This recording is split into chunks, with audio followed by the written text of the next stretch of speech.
that as a women we play different roles. Okay, right from childhood we keep playing different roles. So we play the role of a friend, a daughter, a wife, a mother, daughter-in-law. So we play, and plus this is all on the personal front. But even apart from that, we are so good at multitasking that we also play a lot of important roles in our professional life also.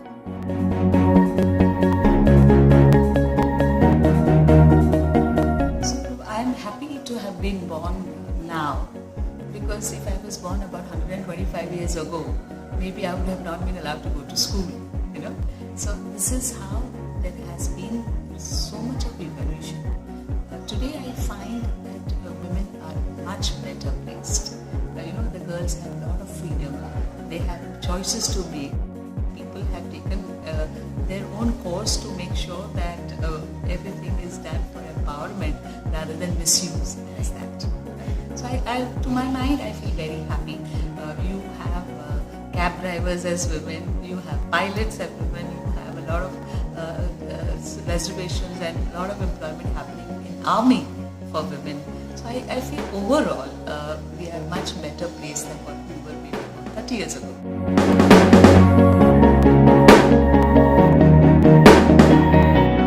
I think work-life balance is something extremely important, and it's something which every human being should strive for, not just because she's a woman and therefore she needs to be at home to take care of her children or her family.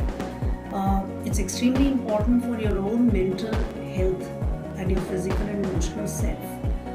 The one way in which I think you can really maintain your work-life balance is do things which you really enjoy doing, because then there is no question of a balance, right?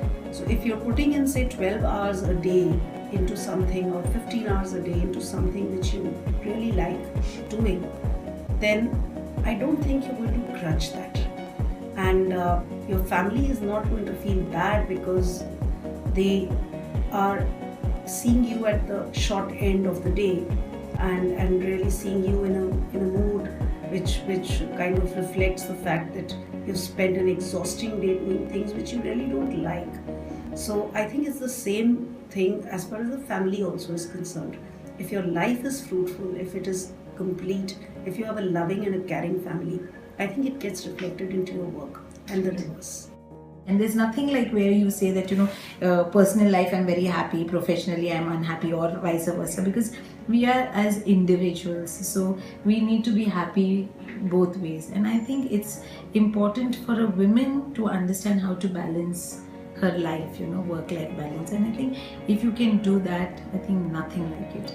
And you can come back to work even after 5 years, after 10 years, nobody is going to stop you and say that, you have a gap in your career.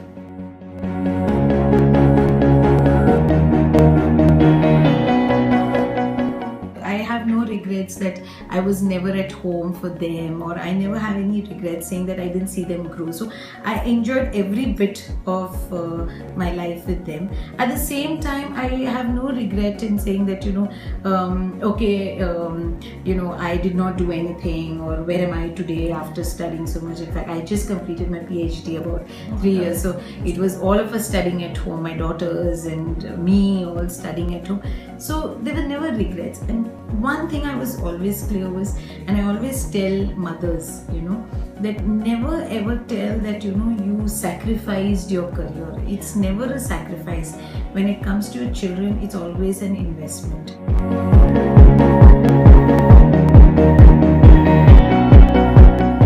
It's more of yourself, half of the time we get intimidated, half of the time we feel that as a woman we should not do this and we should not do that. This is what is expected of us. So I would say at times we also kind of, create a lot of limitation to ourselves. Can we do that? Can we not do that? Why should we do this? This is not something which people will like it. This is not something that people will appreciate it. So we are more bogged down with external things, we are not the people who would say, so what? Women are that way much more conscious of how people will react to her, how her family will deal with it. So all those things are something which is at times limiting your growth.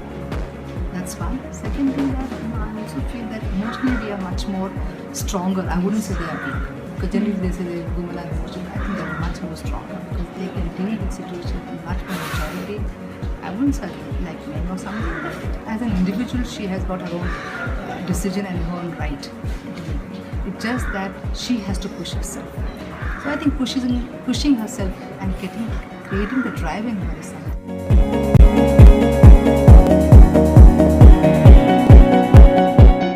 Right from the inception, we had said that more than 50% of the sitaras when we select would be girls. So when of course it was on 100% merit, and as I told you, even in exams the meritorious children are girls. So here also it happened to be that most of the girls who were selected on merit were girls. But if at the end, if I had to make a choice between one student who was a boy or a girl, and last selection, I would go for a girl child than to go for a boy sitara. Also, we had the parents who were involved, and most of them would be mothers, because male members in this community would go for daily earnings. So most of the times for parents meeting, mothers would come, and we would empower them that how they should take care of their kids, how they should take good care, good food, and all that. But they were feeling empowered that they have to look after their kids like the middle class does, because that culture of support and care to be given to the girl child, or even all children for that matter, is not so much seen in underprivileged. So you take that culture of middle class to the lower class to try and how upbringing should be done. Just sending children to school is just not enough. You need to do that ecosystem should be there at home, and how they can be partner to that. One thing which I was sharing with you was that to try and help the mothers get empowered, somehow we were using that at the time of selection of the sitaras. I would ask the parent that whether the mother was working or not. And a lot of times, the father would not allow the mother to work. But then they would see the benefit of sitaras and, to be the long-term benefit that would come to the child. Then I would say that mother should work, no matter how much. She should not go out, not necessarily, because the culture cannot be suddenly changed. So you need to give that empowerment to the girl, to the mother, by saying that you have to work at home. You give some time, ask mother to work and come back.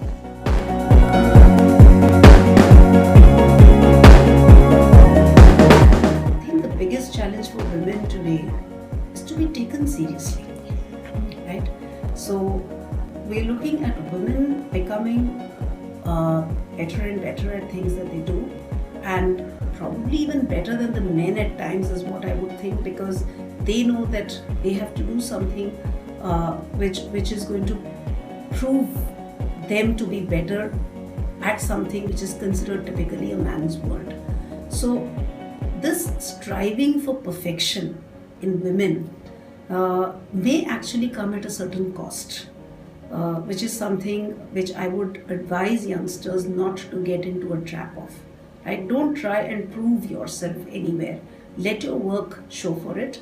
Don't do it at the cost of an emotional kind of a sacrifice. Right? But the biggest challenge I feel is to be taken seriously.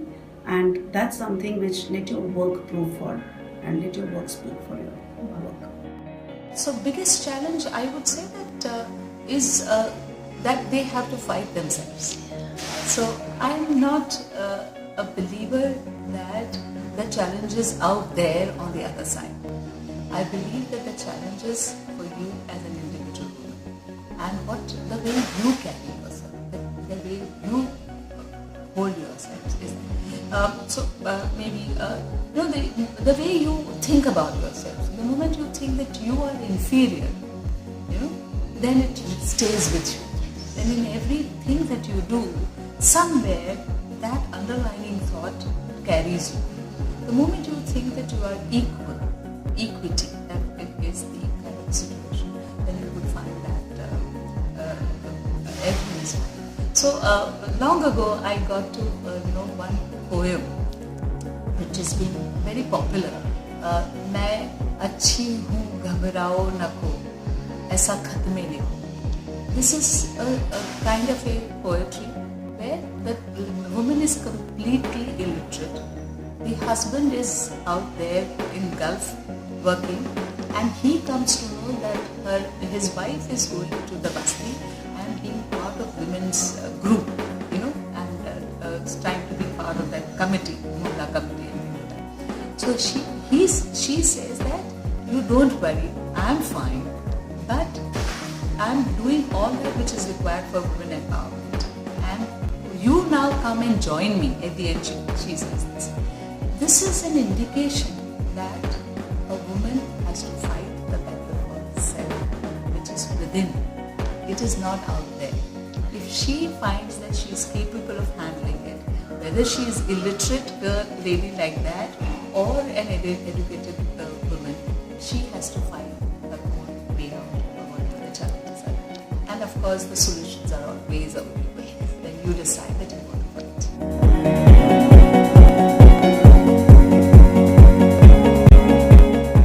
So what I have always followed in my life is make the most of what my parents have given me. Whether it's values with which they brought me up, or whether it's the education and the knowledge that they imparted to me.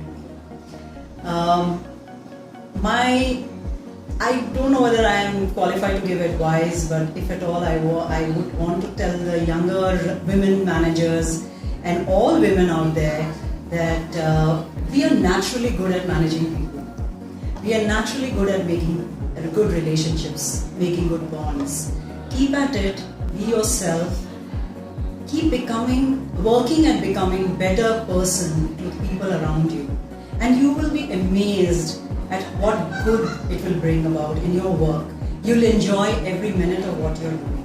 One thing is that have your priorities very, very clear in your lives, okay? And family is very important. And having the right things done at the right time is again very important. New management students are very, very bright. Very fact that they take the decision to come to the management institute, they've done so well because you have been selected among the thousands of people who applied. Number two, you are focused, which I don't think we were focused in our times. I think this generation is much more focused. And only thing I would say is just be a little more human, because I know people say one has to be very aggressive because the career is there, but at the same time there's a human element which gives you some kind of satisfaction. But don't miss on that. You don't just be so career oriented that you miss on these nitty-gritties of life, which are very enjoy, have fun, love people. Just be yourself, and I think you'll be very good. I think we want to see more of you in every program in S.P.Jain. So PGPM, I think, is still slightly underrepresented as far as the women are concerned. But I think you more than make up for it in terms of your presence in the class. Just keep at doing what you're doing and do it well.